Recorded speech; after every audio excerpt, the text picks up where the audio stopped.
La Commission nationale de lutte contre la fraude minière, coordination du Sud Kivu, a intercepté environ 4 tonnes de coltan détenus frauduleusement. La Commission a par la suite présenté au gouverneur du Sud Kivu la matière interceptée. Ernest Mouero nous en parle.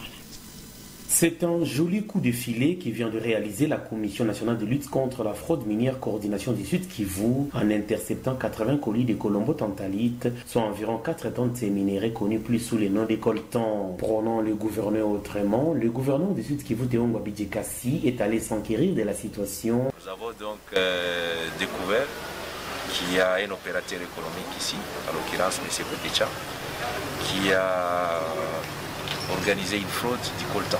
Et vous savez que nous avons dit que nous devons absolument lutter contre la fraude minière qui fait perdre des millions de dollars à notre pays et à notre province du Sud Kivu.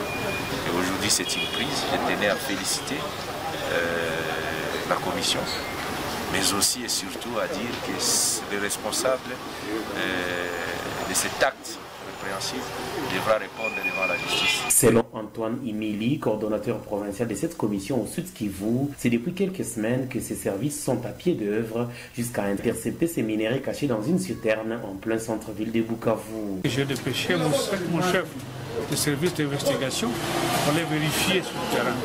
Si les gérants de Sogecom les a interdits de pouvoir accéder à ces minéraux. On les a empêchés de pouvoir accéder aux dépôts. C'est comme ça, comme coordonnateur de la Commission nationale de lutte contre la fraude minière, j'ai fait appel à la CNLFM.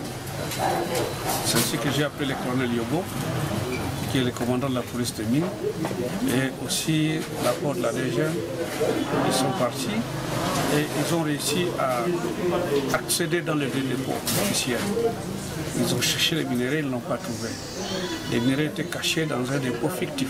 Pour votre gouverneur, les minéraux, quand ils viennent dans une entité, la loi nous oblige, nous, l'État, de les recevoir. Il précise que les présumés propriétaires ne disposent d'aucun document officiel attestant de l'acquisition de ces minéraux et encore moins de sa traçabilité.